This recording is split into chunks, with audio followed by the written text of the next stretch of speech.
Assalamualaikum teman-teman para investor emas dan perak semua. Bagaimana kabarnya hari ini?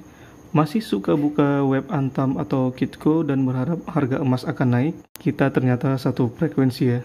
Kembali lagi bersama saya di channel Yanca Mutua di konten yang membahas seputar emas dan perak. Kali ini kita akan coba membahas tentang lebih bagus mana investasi emas batangan atau emas perhiasan. Pertanyaan yang paling sering muncul di grup diskusi emas dan perak salah satunya adalah bagus mana sih jika kita investasi emas batangan yang seperti ini, apapun mereknya selain Antam juga boleh, dengan emas-emas perhiasan seperti yang di sini. Yang pasti keduanya bagus. Yang tidak bagus itu jika kita tidak beli emas dan hanya menyimpan uang saja. Baik emas perhiasan ataupun batangan, yang pasti keduanya itu memiliki kelebihan dan kekurangannya masing-masing. Kembali lagi kepada kita, apa sih tujuan utama daripada investasi itu? Kali ini saya akan menjabarkan ilustrasi dan ternyata investasi emas perhiasan itu bisa juga lebih untung daripada emas batangan Antam ya. Oh iya, dan ini tidak bisa kita judge secara global, tergantung teman-teman itu domisili atau tinggal di daerah mana. Karena setiap daerah di Indonesia itu memiliki karakteristik yang berbeda-beda mengenai penjualan emas perhiasan. Seperti kebijakan harga jualnya, terus harga buyback, kadar kemurnian, dan lain-lain. Dan yang akan saya sharing berikut adalah harga perhiasan emas yang berlaku di kampung saya, yaitu di kota Banda Aceh. Di Banda Aceh itu sendiri, investasi di perhiasan itu sangat populer. Selain karena rata-rata kadar perhiasannya yang 24 karat, dan harga jual belinya pun sangat bagus. Itu spreadnya sangat kecil ya. Jumlah toko emasnya pun di sana sangat banyak, dan jika ada salah satu toko yang tidak recommended atau berusaha nakal, bisa dipastikan toko tersebut sepi pelanggan. Toko-toko emas di Banda Aceh itu lokasinya ada di seputaran Masjid Raya Baitur Rahman Banda Aceh. Tepatnya itu terletak di Komplek Pasar Aceh. Itu mirip-mirip seperti suasana toko emas di Madinah yang di sekeliling Masjid Nabawi. Contoh kasus di bawah ini yang akan kita bandingkan adalah antara LM Antam dan perhiasan yang sama-sama kadarnya 24 karat, yaitu ukuran yang ini ukuran 1 gram dan ukur itu kira-kira spreadnya itu lebih bagus mana ya. Dan harga yang diambil adalah harga hari Jumat tanggal 23 Januari 2021. Sumbernya itu kalau Antam ya web Antam. Sedangkan untuk yang perhiasan ini saya ambil sumber dari salah satu toko emas yang ada di Banda Aceh, yaitu toko Binanusa. Oke, sekarang kita coba lihat yang Antam 1 gram ya.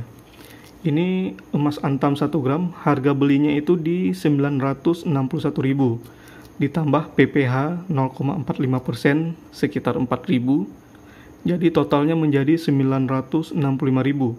Dan buyback di hari yang sama untuk 1 gram Antam itu 842.000, sehingga spread yaitu selisih jual belinya ada di angka 123.000. Kemudian kita coba perhiasan yang 1 gram ya. Kalau ini cincinnya ini beratnya 10 gram. Kalau 1 gram itu perhiasan di harga 839 ditambah ongkos bikin. Jadi setiap perhiasan ini ada ongkos bikin. Sama seperti Antam, ada biaya cetak namanya. Untuk perhiasan sendiri di Banda Aceh itu ongkos bikinnya sekitar 25.000 per gram. Jadi untuk satu perhiasan yang ukuran 1 gram itu totalnya menjadi 864.000. Buyback di hari yang sama untuk perhiasan diterima di harga 821.000. Jadi spreadnya itu 43.000. Sangat kecil ya jika dibandingkan dengan Antam yang 1 gram, spreadnya 123.000. Untuk perhiasan, spreadnya cuma 43.000. Kita coba lihat di Antam yang ukuran 10 gram. Ini Antam 10 gram, harga belinya di 9.100.005. Ditambah PPh sekitar 40.000. Jadi totalnya untuk Antam yang 10 gram ini di angka 9.145.000. Buyback di hari yang sama di angka 8.420. Jadi spreadnya untuk kepingan Antam 10 gram ini di angka 725.000. Jika kita bandingkan dengan perhiasan yang beratnya 10 gram, harga belinya pada hari Jumat kemarin itu di angka 8.390.000. Ditambah ongkos bikin 25.000 per gram dikali 10 gram. maka totalnya menjadi 8.640. Buyback di hari yang sama itu di harga 8.210. Jadi spread jual belinya hanya 430.000.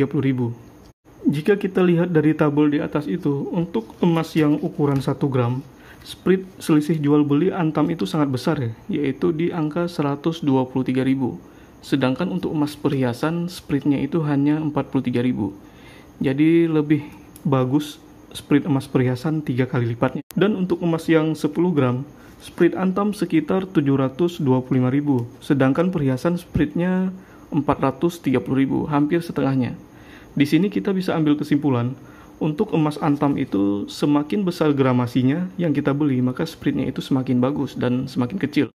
Sedangkan untuk emas perhiasan, spreadnya tidak berpengaruh karena spreadnya sudah konstan segitu terus. Artinya di sini jika kita investasi di perhiasan, lebih bagus spread selisih jual belinya daripada Antam.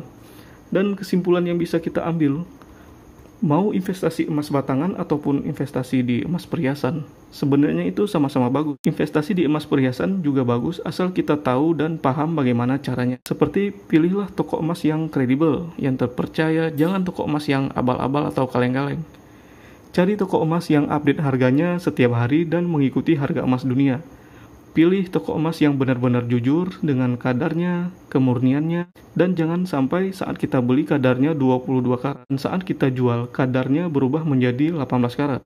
Oke teman-teman, segitu dulu untuk hitung-hitungannya lebih oke mana investasi di emas perhiasan ataupun emas batangan ya. Itu berdasarkan spread selisih jual beli. Next akan kita bahas lagi bagaimana caranya investasi emas perhiasan yang baik dan benar dan bisa menghasilkan cuan yang bagus. Dengan kata lain itu kita bisa berinvestasi sambil berhias. Jangan lupa support terus channel ini dengan cara like, share, dan subscribe.